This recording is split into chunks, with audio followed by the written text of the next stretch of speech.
My name is Hannah and I'm 27 years old. I never expected that one evening would turn my whole life upside down. I had just come home from work, tired and hungry, when I noticed something strange. My parents and my younger sister were all sitting in the living room waiting for me. No TV on. No one talking. Just silent, serious faces watching me walk in. My mom said, "Sit down. We need to talk." My heart dropped a little. Nothing good ever starts with those words. I sat on the couch still holding my bag. Then my dad slid a set of papers toward me. My apartment papers. The ones I worked years to get. "We want you to sign these," he said. "Transfer the apartment to your sister." For a moment I just stared at him, confused. "What? Why would I do that?" I asked. My sister leaned back with a smug little smile. "Come on, Hannah. You don't even need it. I'm getting married soon. I need a place." I felt my stomach twist. I had saved every penny for that apartment. It wasn't a gift. I earned it. I shook my head. "I'm not signing anything." My mom's face turned cold. "Then you can leave this house right now." Just like that. No hesitation. No love. No respect. I looked at all three of them, hoping someone would say it was a joke. But no one did. They just stared at me like I was a problem they needed to remove. My sister rolled her eyes. "Don't make this dramatic. Just sign the papers and stop acting like you're special." That was it. The final push. I stood up slowly. "Hey," I said. "If those are my options, then I'll leave." They didn't expect that. My father's eyes widened. My mom stood up like she wanted to stop me, but pride held her back. My sister just looked annoyed.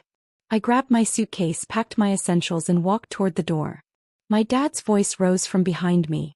"Hannah, if you walk out, don't come back." I didn't turn around. I opened the door, stepped outside, and whispered to myself, "Good." In that moment I felt heartbreak and freedom at the same time.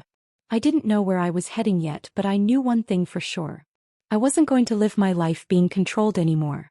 I stepped outside with my suitcase and took a deep breath. The air felt different, cold but freeing. For the first time in years, nobody was telling me what to do. My phone buzzed. A message from my mom popped up. "Come back inside and stop acting childish." Childish? They tried to steal my apartment and I was the childish one? I turned my phone off and kept walking. I didn't want to hear another word from them. I reached the main road and stopped under a street lamp. Cars passed, lights flashing across my face. I stood there with my suitcase thinking, where do I go now? A hotel? A friend's place? Another city? My whole body felt tired, but not the regular kind of tired. This was emotional exhaustion. Years of being used. Years of being blamed. Years of being treated like I didn't matter. Finally, a thought came to me. A wild, crazy thought. But it felt right. I opened my phone again, connected to Wi-Fi from a nearby cafe, and searched for flights. When I typed Hawaii, something inside me lit up. Warm beaches. Peace. Freedom. A place far away from everything and everyone who tried to control me. I scrolled through the options. Most were cheap regular seats. Then one caught my eye. Business class. Last-minute luxury fare. It was expensive. Very expensive. But I remembered one thing. I had a secret savings account no one knew about. Money I earned. Money I hid to protect myself. Money they could never touch. Without thinking twice, I clicked book flight. A confirmation popped up. My flight left in a few hours. I felt a strange combination of fear and excitement, like standing on the edge of a cliff right before jumping into water. I dragged my suitcase to the cafe, ordered a hot coffee, and sat down to catch my breath. That's when the cafe door opened, and someone familiar walked in. My stomach tightened. I recognized that voice instantly. Hannah. I looked up. It was my cousin Nate, the only person in my family who ever treated me like I mattered. Nate walked toward my table with a surprised look on his face. He was holding a takeout bag, probably picking up dinner after work. "Hannah, what are you doing here with a suitcase?" he asked, pulling up a chair. I tried to smile, but it didn't come out right. "You don't want to know," I said quietly. He raised an eyebrow. "Try me." I took a deep breath, then told him everything. How my parents cornered me, how they pushed me to sign the apartment over to my sister, how they gave me an ultimatum, and how I chose to leave instead. Nate stared at me for a long moment, his jaw tight. "That's insane," he said. You worked for that apartment. You paid every bill. Why would they do that to you? I shook my head. Because they've always done this. She's always been the favorite. I was just the one who fixed their problems. Nate leaned forward. Did you sign those papers? No, I said firmly. Good, he replied. At least you didn't let them bully you into that too. His voice was protective in a way I hadn't heard from anyone in years. Then he noticed my phone screen still showing the flight confirmation. You're going to Hawaii? He asked, surprised. Yeah, I said softly. In a few hours. He leaned back. Honestly, good for you. You need a break from all this. For the first time that night I felt my shoulders relax. Someone understood. But then Nate asked the question I was scared of. Where are you going to stay when you come back? I stared down at my coffee. I don't know. I haven't thought that far. Nate nodded slowly. Well, if you need a place even for a few days, my apartment is open. My girlfriend won't mind. Your family. The good kind. That almost made me cry. Not because I was sad, but because it had been so long since anyone treated me like I was worth something. Before I could say anything, my phone buzzed. I ignored it. Then it buzzed again. And again. And again. Nate frowned. Who's that? I sighed. My parents. Or my sister. Or both. My phone showed 12 missed calls, one after another. I thought you blocked them, he asked. I did, I whispered. But they're calling from different numbers. I finally picked up the phone, turned off notifications and placed it face down. Nate put a hand on my shoulder. Listen, he said softly. Go. Enjoy your trip. When you come back you'll figure things out. You always do. His voice gave me strength. I stood up, hugged him and whispered, thank you. Then I picked up my suitcase and walked out of the cafe. I didn't look back. Tonight I wasn't running away. I was finally running toward something. By the time I reached the airport, the sky was turning dark. But inside me something felt brighter than it had in years. I rolled my suitcase through the automatic doors, checked in and walked toward the security line. Every step felt like I was shedding a piece of my old life. No yelling. No guilt. No manipulation. Just silence and freedom. When I finally boarded the plane and stepped into the business class cabin, I almost laughed. Everything smelled like fresh leather and lavender. Soft lights. Big seats. Peace. A flight attendant greeted me with a kind smile. Welcome aboard, Mississippi. Can I get you something to drink? I sat down, looked around and whispered to myself. I deserve this. After everything, I deserve this. As the plane took off, I put on the headphones and closed my eyes. For the first time in forever, I felt safe. But peace never lasts long in my life. Halfway through the flight, my phone vibrated in my pocket. Even on airplane mode, notifications were piling up, waiting to explode. When we landed in Hawaii hours later, I turned my phone on, and the screen went crazy. 37 missed calls. 84 text messages. 9 voicemails. All from my parents and sister. The most recent message came from my mom. Come back now. We need to talk. Then another one. Your sister is crying. Then my dad. You ruined everything. And finally my sister. Why is your apartment key not working? What did you do? I stood in the airport hallway staring at the screen. People walked past me. Tourists laughed. Kids ran around with flower leis. But I just stood there smiling. They finally realized. While they were busy throwing me out, they forgot one thing. I updated my apartment ownership months ago. New locks. New codes. New security settings. And my sister could get in only if I allowed it. Which I never would again. I walked outside into the warm Hawaiian breeze. The ocean scent filled the air and palm trees moved gently in the wind. I took a deep breath and whispered, welcome to my new life. But the real storm hadn't even started yet. Because later that night, I got a message from an unknown number. A message that made my heart stop. I need to tell you something about your sister. Call me. The message on my screen kept flashing. I need to tell you something about your sister. Call me. No name. No details. Just that one line. For a moment I wondered if it was spam. But something about it felt real, urgent. I walked to the balcony of my hotel room. The ocean waves below were calm, glowing under the moonlight, but my heart was beating fast. I took a deep breath and called the number. A woman answered on the second ring. Hello, she said softly. Hi, who is this? I asked. There was a short silence, then the woman spoke again. My name is Mia, she said. I'm your sister's co-worker. Instant stress hit my chest. What happened? I asked. Mia sighed. I wasn't sure if I should tell you, but you need to know. My fingers tightened around the phone. Know what? It's about your apartment, she said. Your sister was planning something big. I stayed quiet, waiting. Mia continued, her voice uneasy. She told everyone at work she was getting your apartment.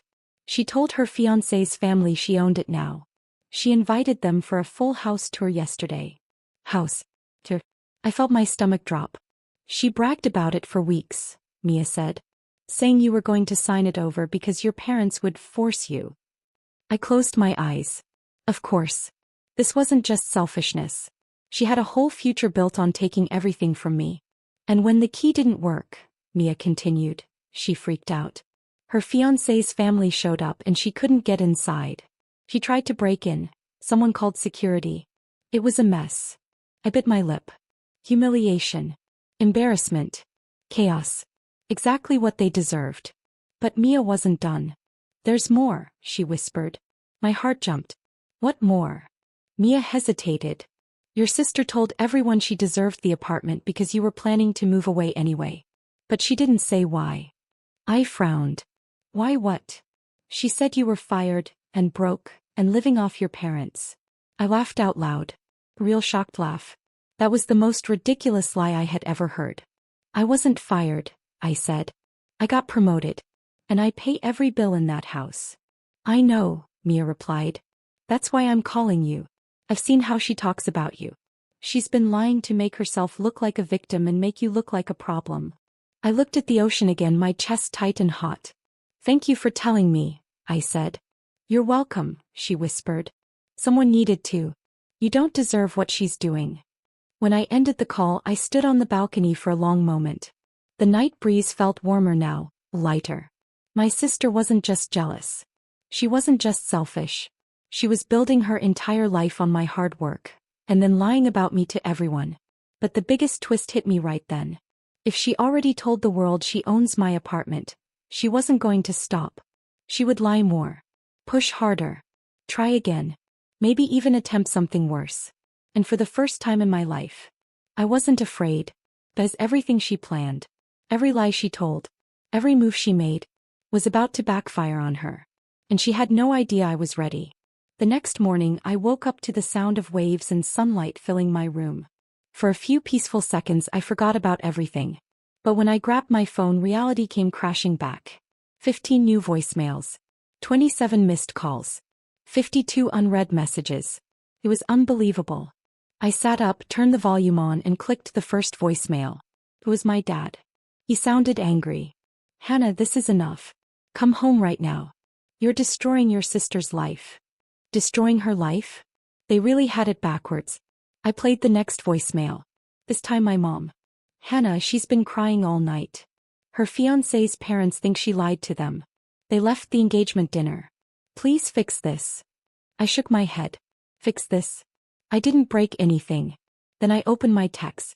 My sister had sent 40 messages in a row. Open the door. Why would you change the locks? You ruined everything. Come back and fix this now. Then the most dramatic one. I fainted because of you. I almost laughed. She was always dramatic when things didn't go her way. I put the phone down and walked to the balcony. Warm Hawaiian wind brushed my face. Birds were flying above the ocean. Surfers were out early. For the first time in years, my life felt peaceful. But peace didn't last long. My phone started ringing again. But this time, it wasn't my family. It was Nate. I picked up right away. Hannah, he said, sounding stressed, you need to listen carefully. My chest tightened. What happened? He took a deep breath. Your parents came to my apartment looking for you.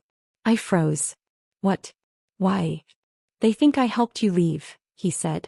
They were yelling at my door for 10 minutes. Unbelievable. Absolutely unbelievable. What did you tell them? I asked. I told them I didn't know where you were, Nate said. But Hannah, there's more. My heart beat faster. Tell me. Your sister is telling everyone you abandoned the family, he said. She's calling relatives, crying, saying she has nowhere to live now. I rolled my eyes.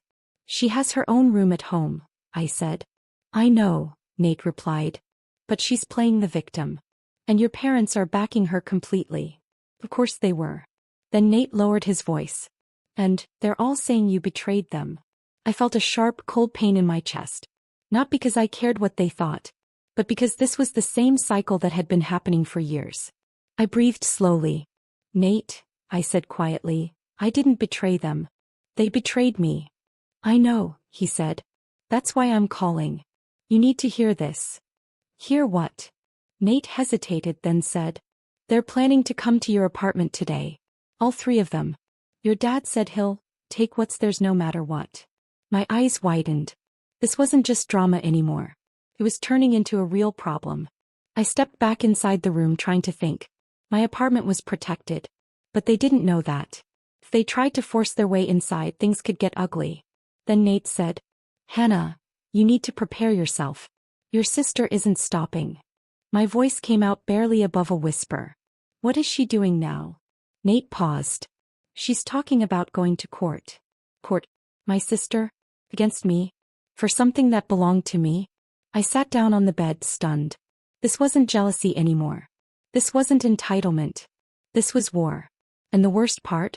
He still didn't know my biggest secret. I sat there for a few minutes, staring at the wall, letting Nate's words sink in.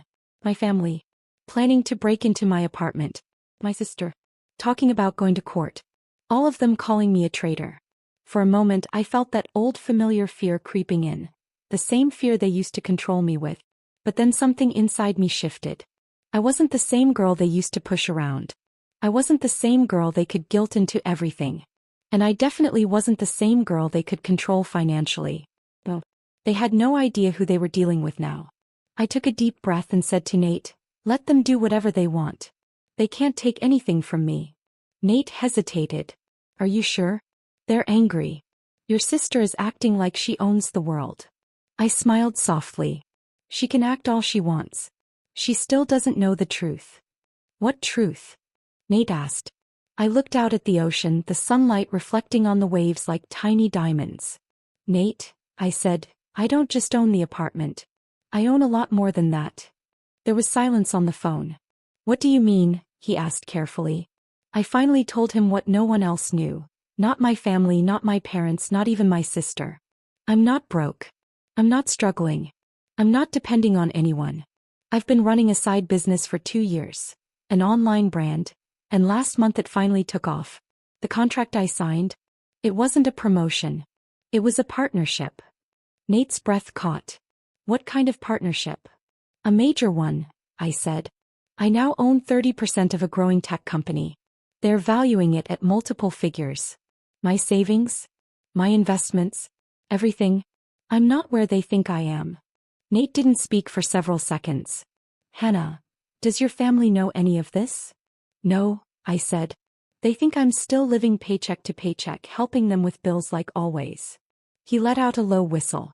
That means your sister is trying to take down someone way stronger than she realizes.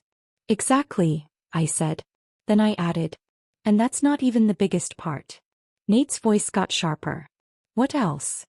I sat down on the bed, my heart pounding. I didn't just update my apartment ownership, I said. I bought something else. What did you buy? Nate asked. I swallowed. A second property. There was silence again. A second, what? Nate asked. A condo, I said quietly. In my name. Fully paid. Nate almost choked. Hannah, what? When? 3 weeks ago. You bought a whole condo and didn't tell anyone? I smiled.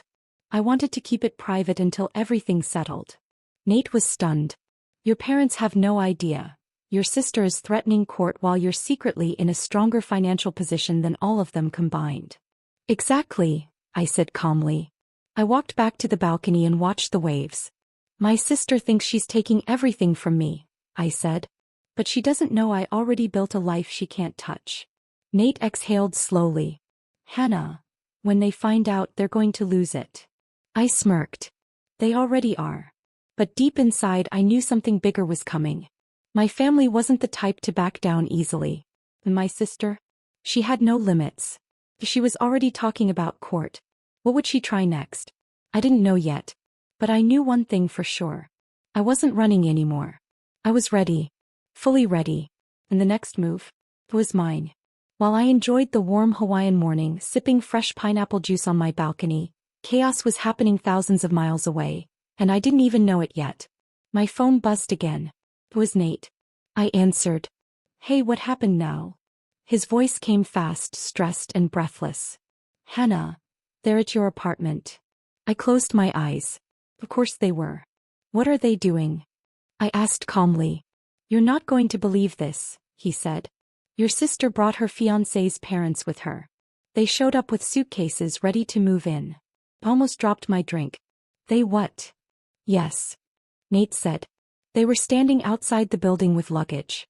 Your sister told them she already lived there. My hand went straight to my forehead. And when the key didn't work, Nate continued, she started screaming at the building manager. I could imagine it perfectly, my sister yelling like the entire world owed her something. What did the manager do? I asked. He told her the apartment belongs to you and that the locks were legally updated. Your dad stepped in and started yelling, saying, we have rights. And she promised this place to her sister. Typical. They caused such a scene that neighbors came out, Nate said. Your mom even cried on purpose to get sympathy. I sighed. Of course she did. And then? I asked. Nate dropped the real bomb. The fiancé's parents pulled your sister aside, and they were furious. They accused her of lying. They said if she lied about the apartment, she probably lied about other things too. I sat up straighter. And?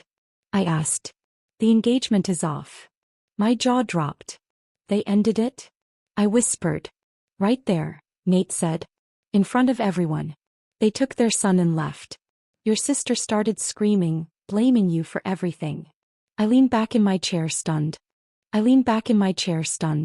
She told them, Nate continued, that you locked her out on purpose. That you ruined her relationship. That you embarrassed her. But I'm in Hawaii, I said. I know, Nate said. Everyone knows. She's just desperate. The sound of waves kept crashing below my balcony, calm and peaceful. Meanwhile, her life was crashing like glass. Nate kept going. Your parents were yelling too. Your dad said he was going to take legal action. Your mom kept shouting that you were ungrateful. I closed my eyes and took a deep breath. They still couldn't accept reality. Then Nate added. The building manager threatened to call the police if they didn't leave. I almost smiled. And did they leave? I asked. For a moment, yes, Nate said. But then your sister walked around the building trying to find a way in. I burst out laughing. I couldn't help it. This is insane, I said. It gets worse, Nate replied. My laugh stopped. How worse? Nate hesitated. Your sister told your parents. She wants to sue you for emotional damage. I blinked. Emotional damage? For what he did? Yes, Nate said. She's telling everyone you stole her future. I exhaled slowly. She's losing control, I whispered. Hannah, Nate said softly, you need to be ready. They're not calming down. I looked out at the endless blue ocean, the bright sky, the quiet peace around me. I am ready, I said. For the first time in my life. I am completely ready. Nate paused, then said, good. Because something tells me this isn't over. And deep inside, I knew he was right. This was only the beginning. After talking to Nate, I put my phone down and stepped out onto the balcony again. The Hawaiian breeze was warm, the sky bright blue, and the ocean looked peaceful. Almost too peaceful compared to the chaos happening back home. For the first time I felt something strange. Not fear. Not guilt. But a deep sense of control. My family was falling apart because of their own lies and greed, not because of anything I did. I sat on a lounge chair ready to relax when my phone buzzed again. But this time, it wasn't a call. It was a message request from an unknown number. Normally I'd ignore it, but something about the preview caught my eye. I know what your sister is planning next. My heart stopped for a second. I opened the message. It was from a man named Ethan. I had no idea who he was. I typed back. Who are you? What do you want? He replied instantly. My name is Ethan. I'm your sister's ex-fiancé. My eyes widened. Ex-fiancé? She moved on that fast? And why was he messaging me? I answered. Why are you contacting me? Another message came. Because she lied to me too. And you need to know what she's trying to do next. My stomach tightened. I stood up and walked back inside the room, pacing slowly across the floor. What is she planning? I typed. Ethan replied with a long message. I tapped it open. As I read each line, my jaw dropped lower and lower. Your sister told my parents you stole her apartment and ruined her life. She said she had proof you manipulated the ownership. She's planning to file a false complaint against you for fraud. She wants to force the court to freeze your property. I sat down on the bed, stunned. Freeze my property? She was completely out of her mind. But Ethan wasn't finished. And she plans to blame you for the broken engagement. She said she'll do whatever it takes to make sure you pay for embarrassing her. My chest tightened with anger. Not fear. Not sadness. Bigger. But then Ethan sent the final message. The one that made everything even more complicated. She's also trying to find the address of your new condo. Someone overheard her asking around. I froze. My new condo was my private escape plan. Nobody knew about it. Not my parents. Not my sister. Not even Nate. How did she even discover I owned a second place? I typed. Why are you helping me? Ethan replied almost immediately. Because I finally realized something. She doesn't just want your apartment. She wants to destroy you. I stared at the screen, stunned. Then a new message appeared. And trust me, if you don't act fast, she will. I exhaled slowly, forcing myself to stay calm. My sister had crossed every line. Trying to take my apartment was one thing. Trying to turn my parents against me was another. But trying to file false charges? Trying to freeze my assets? Trying to expose my second property? This wasn't jealousy anymore. This wasn't sibling rivalry. This was obsession. I put the phone down, walked to the mirror and looked at myself. For the first time ever, I didn't see the scared daughter they used to control. I saw someone stronger. Someone smarter. Someone ready to fight back. The old Hannah would have cried. But this Hannah? He whispered. Hey. If it's war she wants, then it's war. And with that I picked up my phone. Ready to make a call that would change everything. I sat on the edge of the bed holding my phone tightly. My heart was pounding, but not because I was scared. This time it was because I was finally ready to take control. Everything Ethan told me replayed in my mind. My sister trying to freeze my property. Trying to file a fake case against me. Trying to find my new condo address. Trying to destroy me. Enough was enough. I opened my phone and scrolled through my contacts until I found the number I saved months ago. Just in case life ever exploded like this. My lawyer. His name was Daniel Reyes. Smart. Calm. Straightforward. The kind of lawyer who didn't play around. I pressed call. He answered on the third ring. Hello. Hi Daniel, I said, trying to sound steady. It's Hannah. His voice brightened. Hannah. How can I help you? I took a slow breath. I think my sister is planning to file a false case against me, and I need legal protection. Fast. Daniel didn't sound surprised. Lawyers rarely are. What kind of case? He asked. She's planning to accuse me of fraud. She's telling people I changed the ownership of my apartment illegally. Daniel paused. Do you have the updated legal documents? He asked. Yes, I said. All registered properly. I also have proof I paid for everything myself. Good, Daniel replied. That gives us the upper hand. Upper hand. I liked the sound of that. Then he asked, is there anything else? I hesitated. Yes. She's also trying to find the address of my new condo. Daniel didn't miss a beat. Is the property under your legal name? Yes. Then you're safe. He can't touch it. But I'll place a security alert on both properties just in case. I felt a wave of relief wash over me. Thank you, I said quietly. Hannah, he said in a calm, steady voice, you're not in trouble. If anything, your sister is. Filing false claims is a serious offense. If she tries anything, we'll counter it immediately. I nodded even though he couldn't see me. Hey, I said. What do I do now? Daniel replied, for now, enjoy your trip. I'll prepare everything on my end. If your sister even breathes near the courthouse, I'll know. I smiled. For the first time I felt safe. I appreciate it, I said. Call me anytime, he replied. We'll handle this. When I hung up, I stood there for a moment staring at my phone. My whole life I faced things alone. My whole life I thought I had no support. But now, I had a lawyer. I had Nate. I even had Ethan warning me. And most importantly, I had myself, stronger than ever. I changed into a comfortable outfit, grabbed my room key and decided to explore the beach. But just as I reached the door, my phone buzzed again. A new message. From Nate. Hannah, your family is planning something else. It's bad. Call me. I froze. Another twist. Another hit coming. Another storm building. And whatever it was, I knew it was going to change everything. I stared at Nate's message for a few seconds, trying to steady my breathing. Hannah, your family is planning something else. It's bad. Call me. Bad? Worse than trying to steal my apartment? Worse than lying to everyone? Worse than planning a fake court case? I didn't know. But my heart told me this was different. I called Nate immediately. He picked up so fast it didn't even ring once. Hannah, he said, voice tense. You okay? I'm fine, I said. Tell me what's going on. Nate took a deep breath. Your parents, and your sister, they've gone too far this time. I felt my stomach twist. What did they do now? You're not going to like it, he warned. Just tell me. There was a short silence, then Nate said. They're planning to go to your workplace. My pulse spiked. My workplace? Why? To make you look bad, Nate said. Your sister says she wants to expose you. Your parents are going with her. I pressed my hand against the wall to steady myself. But I don't work there anymore, I said. I know, Nate replied. But they don't. They still think you're doing the old job. They're going to show up in person and try to embarrass you in front of your boss. I exhaled sharply. They really had lost their minds. Nate, what are they planning to say? Nate hesitated.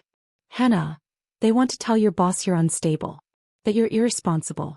That you stole from them. They even rehearsed lines. I closed my eyes, feeling anger burn inside me. They're trying to ruin your career, Nate continued. They think if they destroy your reputation, you'll have no choice but to come back and depend on them again. My jaw tightened so hard it hurt. This wasn't just greed anymore. This wasn't frustration. This wasn't family drama. This was revenge. They weren't trying to take my apartment now. They were trying to take my dignity. They left the house 10 minutes ago, Nate said. Your mom was screaming about teaching you a lesson. I tried to stop them, but... It's okay, I said, my voice low and steady. Let them go. Nate paused. You're not worried? No, I said. Because they're going to embarrass themselves. Not me. Your workplace will tell them you don't work there anymore, Nate said. But, your mom said if the boss defends you, they'll accuse you of lying about other things. I let out a slow breath. Nate, I said, they're destroying their own reputation at this point. Not mine. For a moment, Nate didn't say anything. Then he whispered. I think they're losing their minds over this apartment. I walked toward the window and looked out at the beach. People were relaxing, kids were laughing, waves were rolling in. It hit me hard. My world and their world were completely different now. They're obsessed, I said quietly. They want control so badly they're willing to burn everything around them. Yeah, Nate said. It's getting dangerous. I turned around. Dangerous. That word stayed in my mind. Nate, I said slowly, thank you for telling me. But don't get involved anymore. I don't want them dragging you into this. I'm already involved, he said. Your family. And I'm not going to let them destroy your life. His loyalty warmed my chest. Before I could respond, he added. And Hannah, something else is happening too. My heart tightened. What now? There was someone with them. With them? Who? I'm not sure, Nate said. I saw him get into the back seat. A guy. Maybe late 20s. Your sister knows him. A cold chill ran through me. Did he say anything? Just one thing, Nate replied. I heard him tell your parents. Don't worry. I know how to handle girls like her. My breath stopped. Whoever this was. A friend of my sister. A new boyfriend. Stranger. One thing was clear. He wasn't there to help them talk. He was there to scare me. Or worse. I swallowed hard. Nate, I said quietly. This isn't family drama anymore. I know, he whispered. It's turning into something else. Yeah, he said. And you need to be careful. I looked out at the ocean again, the waves rolling in calmly, while a storm waited for me back home. I tightened my grip on my phone and whispered, "Let them come. I'm ready." But deep inside I knew. The next chapter of this story was going to be darker. More dangerous. More intense. And my sister had just teamed up with the wrong person. For the rest of the morning I tried to relax at the beach, but my mind kept returning to Nate's words. A man was with them. He said he knew how to handle girls like me. He rode with my parents and my sister. That sentence kept echoing in my head like a warning bell. Who was he? What did he want? Why was he helping my family? I sat on the sand letting the waves touch my feet, but instead of feeling calm I felt tense, alert, like something dangerous was on the way. My phone buzzed again. A message from Ethan. "Hannah, I think I know who that man is." My chest tightened. Of course Ethan would know. He had dated my sister. He had seen the people she kept around. I replied quickly. "Who is he?" Ethan took a moment before responding. "His name is Troy. He used to be my sister's neighbor. He's trouble. Stay away from him." Troy. The name alone felt cold. I typed. "Why is he with my family?" Ethan replied. "Because your sister asked him for help. She told him she needed someone who could scare you or pressure you. He likes getting involved in other people's drama." I felt a shock go through my body. So this wasn't accidental. She didn't just bring a friend. She brought someone who specialized in intimidation. Someone to frighten me. Someone to make me feel unsafe. Someone who had nothing to lose. I swallowed. Did he ever do something crazy before? I typed. Ethan answered instantly. "Yes. A lot. That's why I left him behind years ago. He gets aggressive fast. And your sister knows exactly what she's doing by bringing him." I stood up, brushing sand off my legs, feeling a cold wave hit my chest. My sister had crossed a line she could never come back from. She wasn't just jealous. She wasn't just angry. She wasn't just desperate. She was vindictive. And now she had someone dangerous standing beside her. My phone rang suddenly. "Nate." I answered immediately. "Hannah," he said in a rush. "I found out who the guy is." "Troy." I whispered. "How did you know?" he asked. "Ethan told me," I said. "What else did you find out?" Nate exhaled sharply. 3 neighbors recognized him when I asked around. He has a history of threatening people. He's been involved in fights. He doesn't care about rules. I closed my eyes. They're working with someone like that just to scare me? Yes, Nate said. And the worst part? They think this will force you to hand over the apartment. I almost laughed from disbelief. That's insane, I said. They think intimidation will make me give in? They think you're alone, Nate said. They think you have no support. A sharp, cold anger filled my chest. Well, they're wrong, I said softly. I'm not alone this time. Nate hesitated. There's more, Hannah. My breath hitched. What else? I asked, my voice barely steady. Nate's tone dropped. They're not just planning to intimidate you. They're planning to corner you. Your sister told the guy. Once she lands back home, we'll handle her. My entire body stiffened. Handle me. What did that even mean? Force me? Threaten me? Follow me? Nate continued. Hannah, you need to stay in Hawaii longer. Don't go home yet. Let your lawyer handle this. I sat on a beach chair, staring at the ocean, feeling both calm and terrified at the same time. What if they find out I'm not coming home soon? I asked. Nate stayed silent for a moment. Then he said, they won't just be angry. They'll explode. I inhaled deeply. Okay, I whispered. I'll stay longer. I'll let Daniel handle everything legally. Nate exhaled with relief. Good. Please keep your distance from them. Don't respond to their messages. Don't give them any information. I won't, I said. But inside a different thought formed. My sister wanted a war. She was about to face one she couldn't win. And with a dangerous man on her side. I wasn't just protecting my apartment anymore. I was protecting myself. For the next 2 days I tried to stay calm. I explored the beaches, tried new foods, took long walks. But a part of my mind stayed alert, thinking about Troy, my sister, and the chaos waiting back home. I kept my phone on low volume. I didn't answer any calls. I didn't reply to any messages. I just waited and let Daniel, my lawyer, do his work. Then on the third morning in Hawaii, everything exploded at once. I was eating breakfast near the beach when Nate called. His voice was shaking. "Hannah, are you sitting?" My heart jumped. "Yes." "What happened?" Nate took a deep breath. "Your sister, your parents, Troy, all three of them, they showed up at your old workplace." I pressed a hand against my forehead. "Of course they did," I said. "What did they do?" "Everything," Nate said. "They screamed. They pushed their way into the lobby. They shouted your name. They demanded to speak to your boss." I closed my eyes. And your old boss, Mr. Keller, came out. He told them calmly that you don't work there anymore. He even said you left on good terms." I smiled a little. That was nice of him. But Nate wasn't smiling. "Hannah, your sister snapped." "Snapped how?" I asked. "She started yelling that you lied. That you faked your job. That you stole the apartment. That you needed mental help. She said she was going to sue the entire company for hiding you." I stared at the ocean stunned. "And then Troy stepped forward," Nate continued. "He started threatening people. He said he knew you were pretending, and that someone inside was covering for you." My eyes widened. "And that's not all," he said. "What else?" I whispered. "Your dad called the receptionist a liar. Your mom started crying loudly on purpose. The whole scene went out of control." I leaned forward. "Nate, what happened after that?" Nate exhaled sharply. "Hannah, someone started recording." My heart jumped. "Recording? Who?" "A customer. He filmed everything. The yelling. The threats. Your sister screaming about the apartment. Troy pushing the security guard. Everything." I covered my mouth. "Oh my God." "And then," Nate said, "he posted it online." I froze. "Online where?" "Everywhere," Nate said. "Instagram, TikTok, Facebook.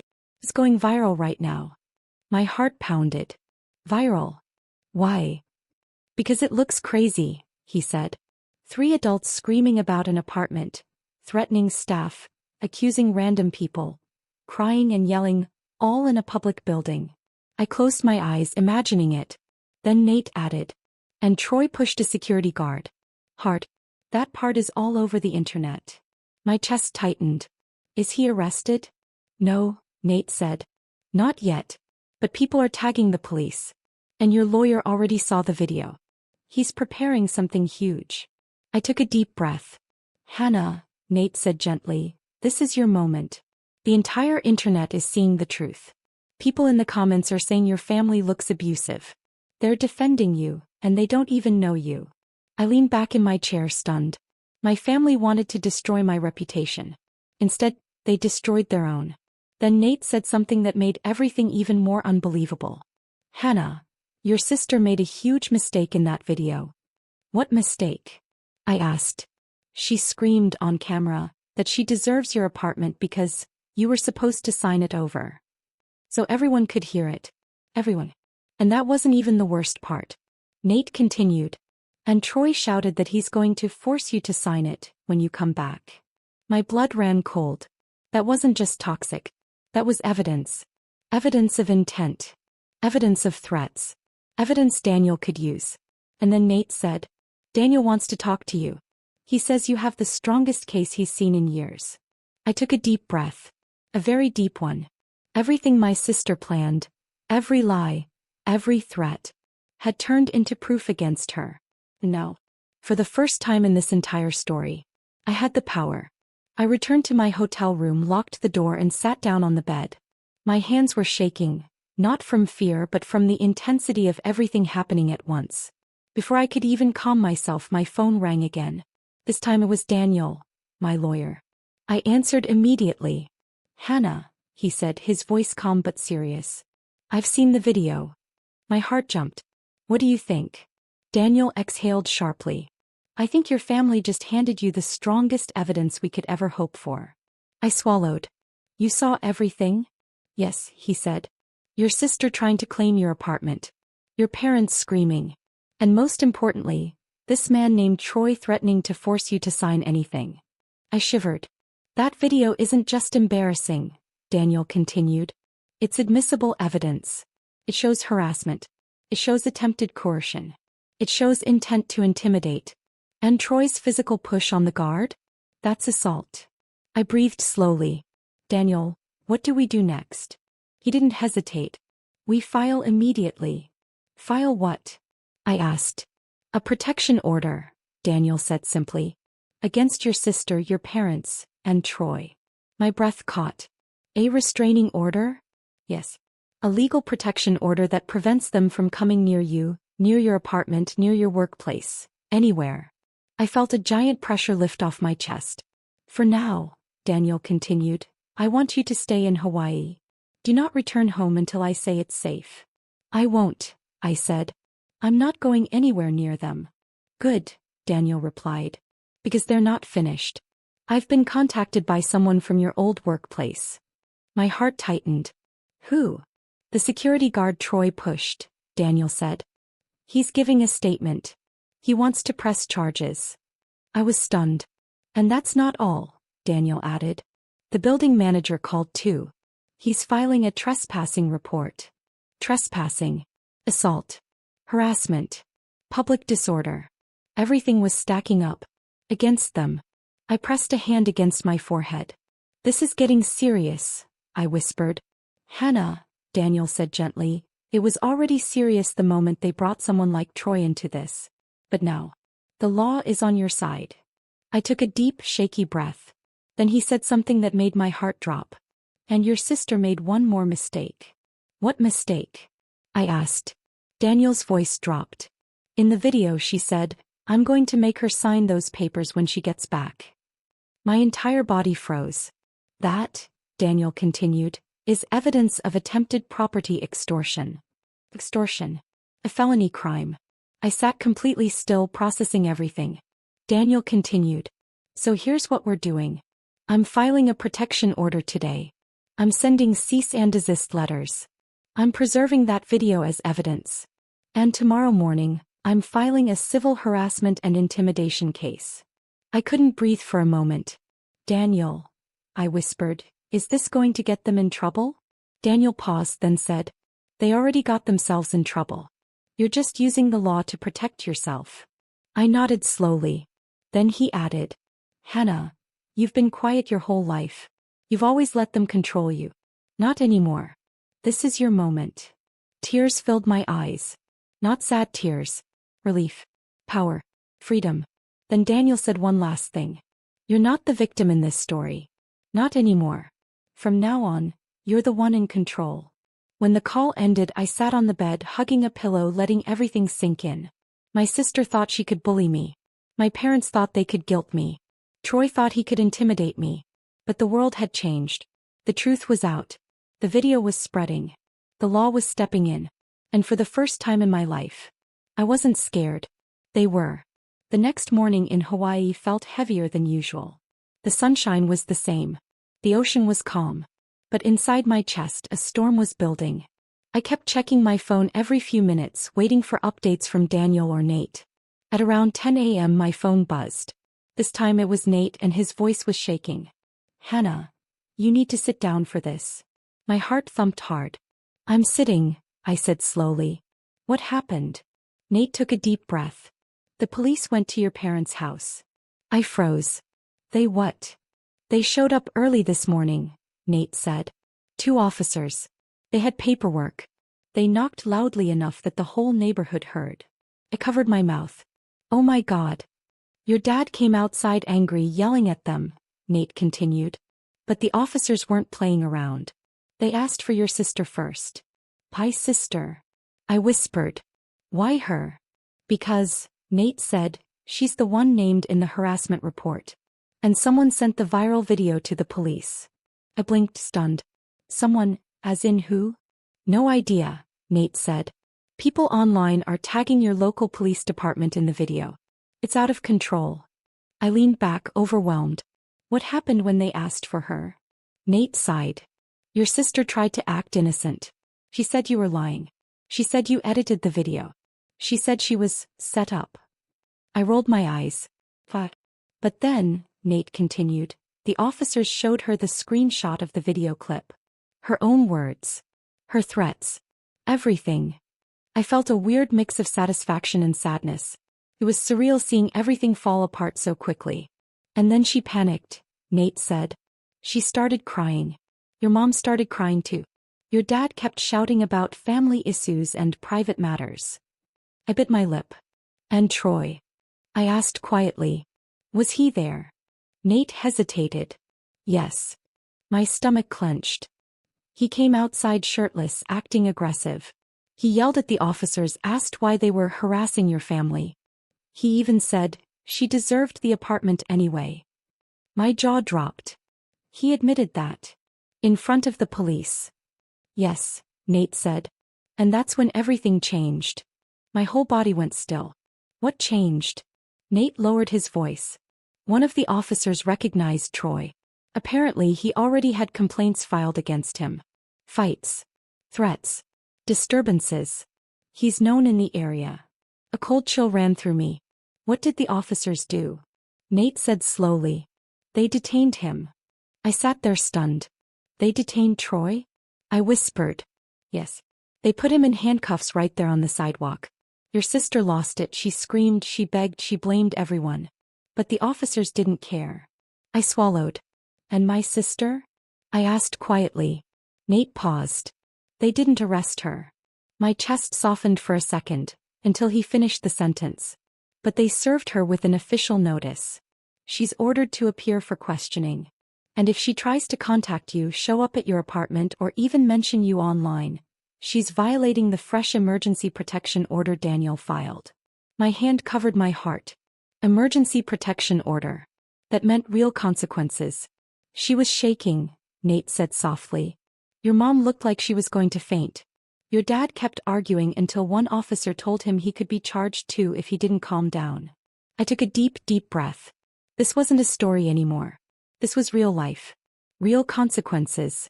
Real justice. They're scared now, Nate said. Really scared. I stared out the window of my hotel room, watching the waves hit the shore. For years they made me afraid. For years they controlled me. For years they treated me like nothing. But today, they were the ones afraid. They were the ones losing control. And for the first time in my life, I didn't feel guilty. I felt free. That afternoon I took a walk along the beach to clear my mind. The sand was warm under my feet. The sound of the waves calmed me. But the tension in my chest didn't go away. I knew the next step in this story was coming. And it arrived faster than I expected. Around 4 p.m. my phone buzzed. This time it was Daniel, my lawyer. Hannah, he said, the police just finished interviewing your sister. My heart jumped. Already? What happened? Daniel's voice was calm but firm. She denied everything at first. She blamed you. She blamed the security guard. She even said the video was fake. I rolled my eyes. Of course she did. But she slipped, Daniel added. My breath caught. Slipped how? Daniel spoke slowly and clearly. She admitted, on record, that she expected you to give her your apartment. She said, and I quote, Hannah owed it to me. My eyes widened. She admitted entitlement? I asked. Yes, Daniel said. And not just that. She also admitted you refused to sign the transfer papers. I inhaled sharply. She admitted that too? Yes, Daniel replied. Which means she admits you never promised her anything. She basically confessed she had no legal claim. A wave of relief washed over me. But Daniel wasn't done. Hannah, he continued, there's more. I stood still. The wind blew my hair across my face. What else happened? Daniel took a breath. In the heat of the moment, your sister said something she didn't realize was self-incriminating. My chest tightened. Tell me. Daniel said. She told the officer, if she would just listen to us, we wouldn't have to force her. My entire body froze. She said what? I whispered. She said force her, Daniel repeated. And the officer immediately asked what she meant. I felt the blood rush through my ears. What did she say? She tried to cover it up. She said she didn't mean it literally. But the officer pressed her. And then she said. Daniel paused. I gripped the phone harder. Daniel, what did she say? He continued. She said, I didn't mean physically. Troy was just going to talk to her until she agreed. I closed my eyes. Talk to me. With a dangerous man known for intimidation? Daniel lowered his voice. Hannah, the police officer didn't buy it. He wrote it down. It's in the report. My heart beat faster. And then, Daniel added, your sister made one final mistake. I swallowed hard. What mistake? He answered softly, but the words hit like thunder. She admitted she tried to enter your apartment using the old key, and she said she felt cheated when she found the locks changed. My jaw dropped. She admitted attempting to enter? I whispered. Yes, Daniel said. That is attempted unauthorized entry. Another offense. I felt a mix of shock and disbelief. And your parents? I asked. Both were interviewed, Daniel replied. Your father yelled at the officer again. Your mother cried and blamed stress. Neither helped their case. I let out a deep breath. Daniel continued. Hannah, I've prepared the full protection order. Based on their behavior, the police are recommending it be granted immediately. I felt my knees weaken with relief. Daniel, thank you. You're welcome, he said gently. Stay calm. You handled this better than most people ever could. Your sister's own words are doing the work for us. I nodded slowly. Then Daniel said one last thing. Hannah, the next part may surprise you. What part? He took a breath. Troy tried to escape the police station when they brought him in. My eyes widened. He what? He ran, Daniel said. But they caught him. And now he's facing additional charges. I sat down in the sand, overwhelmed. This wasn't just a family fight anymore. This had become a legal disaster. For them, not for me. I looked out at the ocean, my heart pounding. For the first time I could see the end of this long, painful story. An end where I wasn't the victim. An end where justice was finally happening. And an end where my life was finally my own. The next morning I woke up to a dozen messages from Nate, all saying, Hannah, things just got worse for them. You won't believe what's happening in your neighborhood. Call me ASAP. I called him immediately. Nate answered in a whisper. Hannah, your street is going crazy right now. My heart jumped. What do you mean? You know that viral video? He said. The one of your family screaming in your old workplace lobby? Yes. Well, neighbors have seen it. Relatives have seen it. People from your childhood. Even old teachers have seen it. My eyes widened. Oh no. Oh yes, Nate continued. Nobody is defending them. Not one person. I sat up straighter. What are they saying? Nate didn't sugarcoat it. People are calling your sister entitled. They're calling your parents abusive. They're calling Troy dangerous. Everyone is saying you were the victim all along. A warm feeling spread across my chest. And your mom. Nate added. She went outside to get the mail, and a neighbor shouted, so this is how you treat your daughter, right across the lawn. I covered my mouth. And your dad. Nate continued. He tried to explain, but another neighbor interrupted him and said, you should be ashamed of yourselves. My heart pounded. Nate wasn't done. Hannah, he said, your sister hasn't come out of the house since the police interviewed her. Her fiancé's mother posted a comment online saying your sister is a liar and they're grateful the engagement ended. I blinked. They posted publicly? Yes, Nate said. Everyone is talking.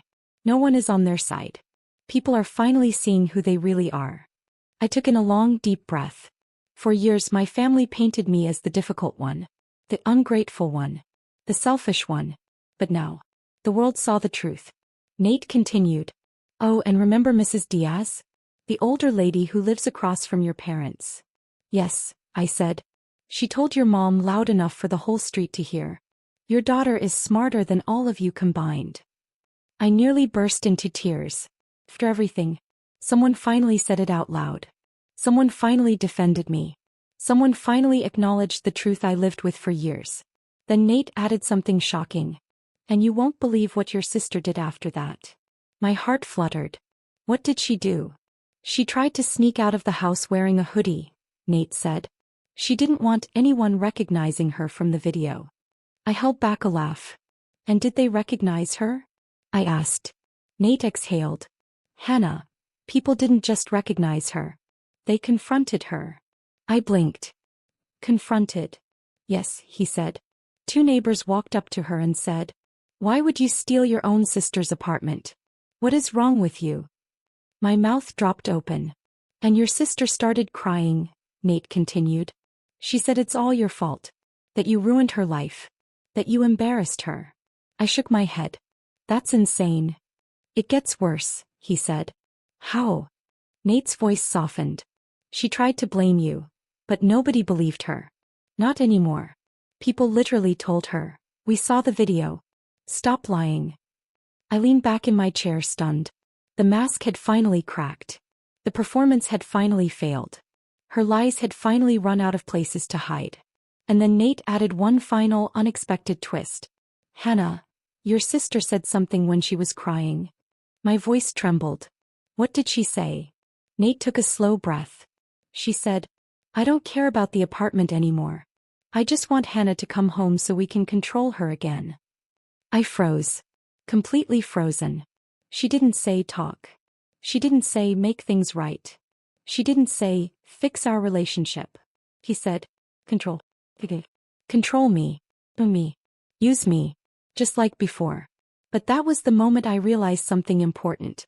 He wasn't just angry. She wasn't just jealous. She wasn't just spoiled. She was terrified. Because the one person she controlled the most was me. And she no longer had me. I took a deep breath and whispered, "Nate, I'm never going back." Nate replied softly, "I know. And honestly, the whole neighborhood knows it too." The next morning I woke up to a message from Daniel. "Hannah, they've been served." My heartbeat picked up. I dialed him immediately. He answered calmly, "The court notice has officially reached your parents' house." I inhaled slowly. And what was the reaction? Daniel almost laughed under his breath. "You're going to want to sit for this." I sat down on the bed, gripping the edge. He continued. "The moment the officer handed the envelope to your father, he tried to slam the door. But the officer blocked it and said, 'Sir, this is a legal requirement. You are being notified of court proceedings.'" I closed my eyes. My dad must have been boiling. Daniel continued. "Your mom started crying immediately. Loudly. Overdramatically. She kept saying, 'My daughter is doing this to us. She's ruining the family.'" I shook my head. But then Daniel added. "And then, everything fell apart." My eyes sharpened. "What happened?" Daniel's voice shifted, slower, serious. "Your sister came downstairs when she heard the noise. She thought someone was delivering a package. But when she saw the court papers in your father's hand, she froze." My heart raced.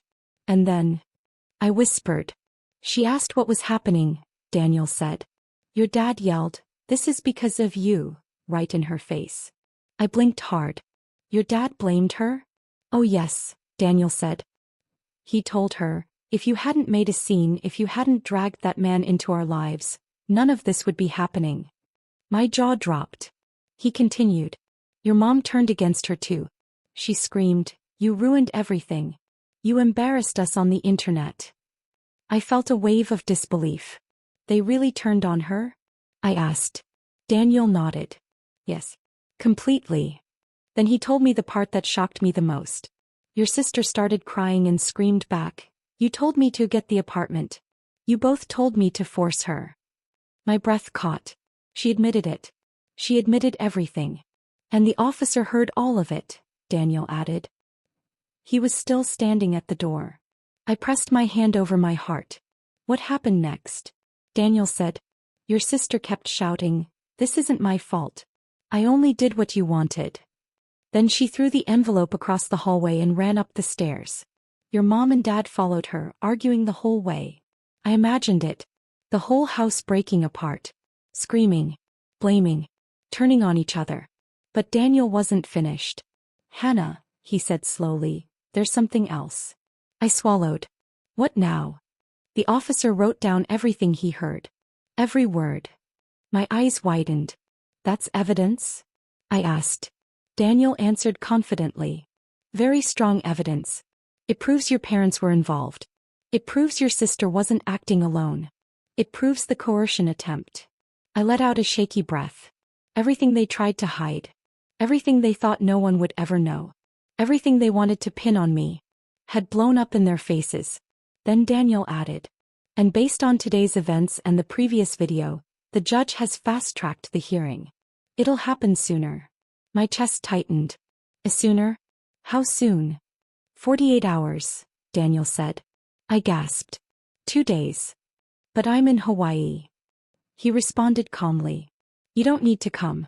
I'll represent you. Your statement is already prepared. I sagged back against the pillows, relieved and overwhelmed. Daniel added gently. Hannah, you did the right thing. You walked away. You chose peace. And now the court can see the truth clearly. I closed my eyes. For years my voice never mattered. My feelings never mattered. My rights never mattered. But now, finally, the law was on my side. And their lies had nowhere left to hide.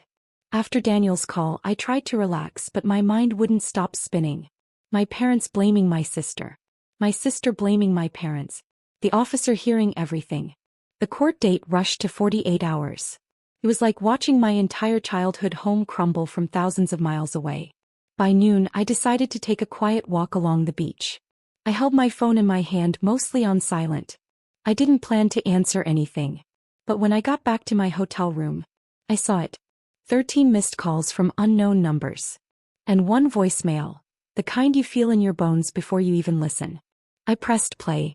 My mother's voice came through first, but it wasn't her usual crying or guilt-tripping tone. It was shaky, broken. Hannah, please, call us back. Your father is upset. Your sister is upset. We need to talk as a family. Family. They only used that word when they wanted something from me. Then my father's voice came in, louder, angrier, sloppier. This is your fault. You started all of this. You ruined your own sister's life. Do you think a piece of property is worth tearing your family apart? You come home now and fix this. I stared at the wall, breathing slowly. Then a rustling noise. Heavy footsteps. A door slamming. And then, my sister's voice. Her tone wasn't angry. It wasn't crying. It was cold. Cold enough to send a chill straight down my spine. Hannah, listen carefully. I don't care about the apartment anymore. I don't care about the court. I don't care about anything. I stiffened. She continued. But you ruined everything for me. And I swear, you're going to regret it. My heart dropped. She wasn't yelling. She wasn't whining. She wasn't making excuses. She was calm. Too calm. Then she said something that made my breath stop. You think you're safe in Hawaii? You think running away means you've won? Just wait until you come back. I promise, you won't like what happens next. The voicemail ended with a click. I sat frozen. The room felt darker. The air felt heavy. My hands were shaking. This wasn't jealousy anymore. This wasn't family fighting. This wasn't drama. This was threatening. Serious. Dangerous. Before I could even breathe, my phone buzzed again. It was a text from an unknown number. She's planning something. Don't go home. I felt my chest tighten. I typed back. Who is this? A moment later the reply came. It's Ethan. I heard things you need to know. Call me. I swallowed hard. Ethan, her ex-fiancé, was warning me. Then whatever my sister was planning wasn't small. Something was coming. Something dark. Something desperate. Something dangerous. And for the first time since I left home, I felt true fear. Not for my apartment. Not for my reputation. But for myself. I sat on the bed, gripping my phone and whispering to myself. You're not that scared little girl anymore. You're stronger than them. You're protected. But deep down I knew. Whatever my sister was preparing would be the biggest twist yet. My hands were still shaking from the voicemail when I stepped onto the balcony to breathe. Warm Hawaiian wind brushed my face, but inside, everything felt cold. My sister's voice kept echoing in my head. You think you're safe in Hawaii? Just wait until you come back. I pressed my phone tightly in my hand and called Ethan. He picked up instantly. Hannah. His voice was soft, almost nervous. Are you safe? Yes, I said slowly. But I just heard a voicemail. Something's wrong. You said you knew something. Tell me. Ethan took a long breath. Hannah, your sister is not just angry. She's not just embarrassed. She's unstable right now. I swallowed. What do you mean? She's acting like she has nothing to lose, he said. She's saying things that are scary. And last night she told someone something she didn't mean to say. My fear grew stronger. Ethan, I whispered, what did she say? Ethan paused. I overheard her talking to Troy yesterday before the police took him. She was crying and shouting and she said, I need Hannah out of the way completely. If she disappears, everything goes back to normal. I went still. Completely still. What? I whispered. Ethan's voice cracked. She said it twice. If Hannah disappears. She didn't mean move away. She meant disappear. My chest tightened painfully. Disappear? Be gone? Be removed? Be hurt? I felt my heartbeat pounding in my ears. She didn't say it calmly, Ethan added. She said it like she meant it. Like she was thinking about something extreme. I sat down on the balcony chair, shaking. Ethan, are you sure she said that? I wish I wasn't, he whispered. But yes. And that's not even the worst part. My throat tightened. What's worse than that? Ethan hesitated, then said. She asked Troy if he knew someone who could help take care of you when you returned. I felt sick. Take care of me, how? I whispered. You know how, Ethan said quietly. She was talking like someone who wanted to scare you, hurt you, maybe force you into something. She even said, as long as she signs the apartment over, I don't care how rough it gets. A tear slid down my cheek, but it wasn't sadness. It was shock. And anger. And realization. My sister wasn't just toxic. She wasn't just jealous. She wasn't just manipulative. She was dangerous. And she had brought a dangerous man into this. I whispered, I can't believe she'd do that. Ethan replied, she's losing everything. Her fiancé, her reputation, your parents' support, the apartment. She's spiraling. And when someone like her spirals, they look for someone to blame. I closed my eyes. And she blames me, I whispered. Yes, Ethan said. And because she blames you, she's willing to do anything to feel in control again. My breath shook. Then Ethan added, that's why I'm calling. You cannot go home. Not now.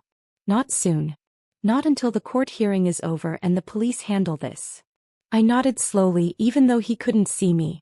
Okay, I whispered. I'll stay. Hannah. Ethan said in a firm but gentle voice.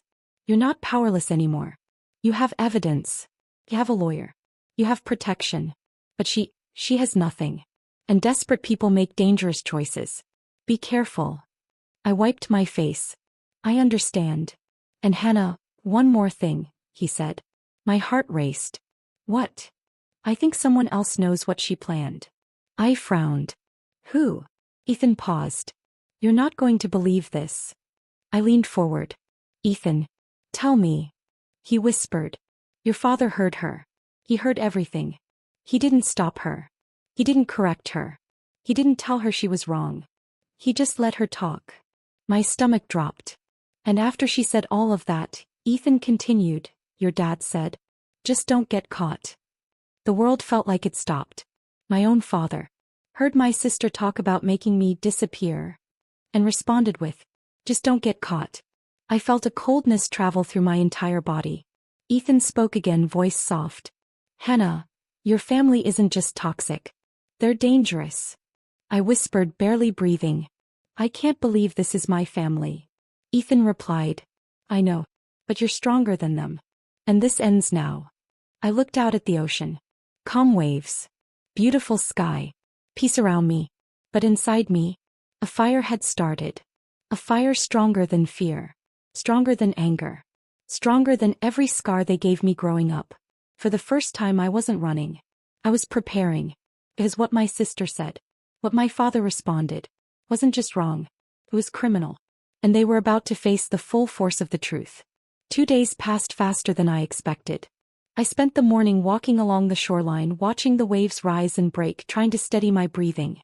It felt strange knowing that while I was here in Hawaii surrounded by peace, my entire family was facing a courtroom. I didn't need to be there. Daniel said he would handle everything. But my heart still pounded as if I were walking into the courthouse myself. At exactly 11:22 a.m., my phone buzzed. Daniel calling. I answered so fast I almost dropped my phone. Daniel, what happened? Tell me everything. He didn't make me wait. Hannah, it's over. And you won. Completely. I sat on the edge of my bed, hands shaking. Tell me, I whispered. Daniel took a calm breath. First thing this morning, the judge watched the viral video. Every second of it. My chest tightened. He saw your sister screaming about the apartment. He saw Troy threatening people. He saw your parents yelling. He saw the chaos. I closed my eyes. And then, Daniel continued, the court officer read his notes from when he served the notice. I swallowed. You know, the part where your sister said she only did what your parents told her. And your father yelled at her. And she admitted everything. My stomach flipped. After that, Daniel said, your sister had to speak. The judge asked her simple questions, and she panicked. What did she say? I whispered. She blamed you again. She blamed stress. She blamed the internet. She blamed everyone except herself. But the judge wasn't impressed. I could almost picture it, her shaking, crying, trying to twist everything. And your parents? Daniel sighed. Your father tried to argue. He shouted in the courtroom. The judge had to warn him twice. Your mother cried loudly, saying they were being unfairly attacked. I shook my head slowly. And Troy? I asked. Daniel paused. He didn't show up. He's still in custody from running from the police. His charges are separate now. I froze. He ran. Of course he did. Daniel continued. The judge reviewed everything.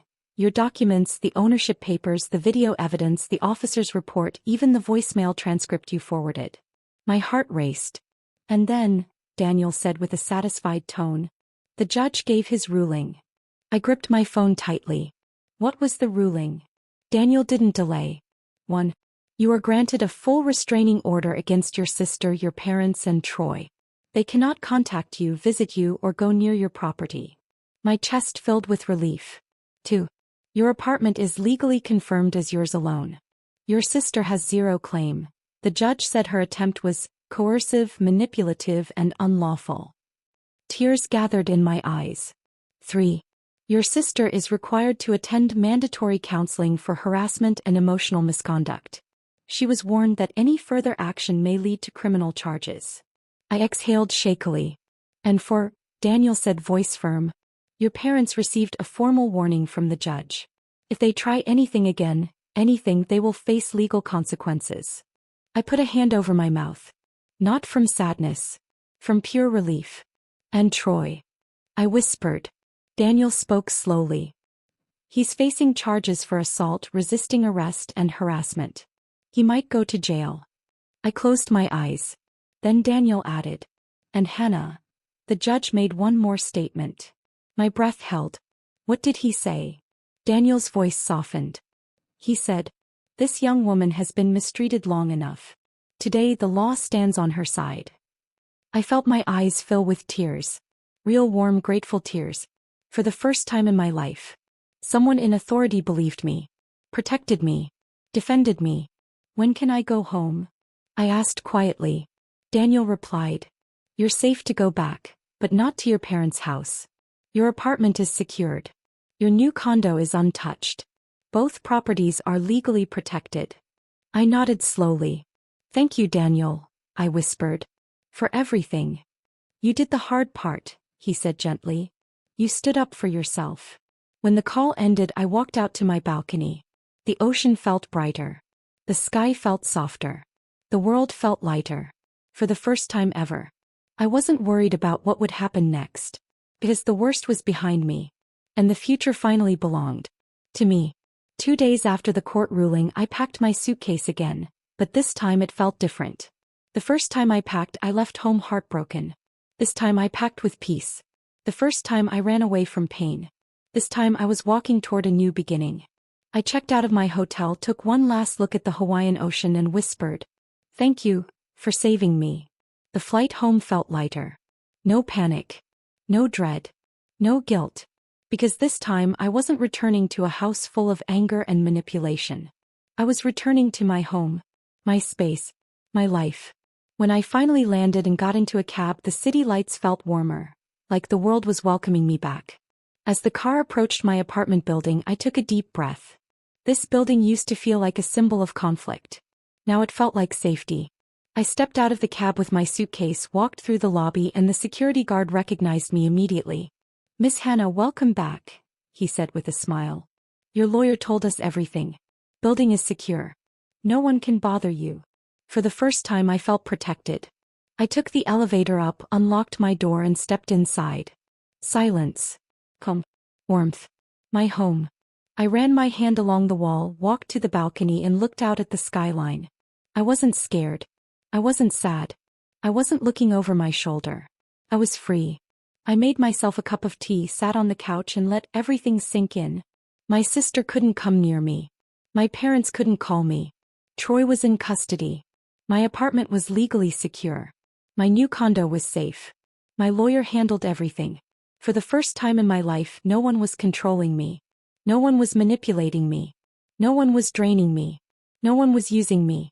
This peace was priceless. Later that evening, Nate stopped by with groceries. He smiled when he saw me. "You look different," he said. "How?" I asked. "Stronger," he replied. "Lighter. Happier." I smiled softly. "I feel all of that," I said. "Maybe for the first time ever." We unpacked the groceries together, talking and laughing like normal people, something I rarely experienced growing up. After Nate left, I took a long shower, changed into comfortable clothes, and sat on the floor with my laptop. For years I put my family above myself. For years I carried everyone's weight except my own. But now, it was time to build the life I wanted. I opened a blank document and typed. "A new chapter starts today." I made a list. Secure both properties. Block all toxic contacts. Focus on my business. Start therapy. Build relationships with people who care. Create a life based on peace, not fear. I looked at the list and smiled. This wasn't just a fresh start. This was my rebirth. Later that night, I stepped out onto my balcony, the cool breeze brushing my face. I looked at the moon and whispered, "I survived them. I stood up for myself. I won. And I'm never going back." My phone buzzed once. A message from Daniel. "Everything is finalized. You're officially free." I breathed out slowly. Free. Such a simple word. Such a powerful feeling. I shut my balcony door, turned off the lights, and curled up in bed. Not scared. Not stressed. Not waiting for drama. Just peaceful. Just safe. Just me. And as I fell asleep, one thought stayed in my heart. Sometimes the family you escape from is the beginning of the life you deserve. And I finally had mine.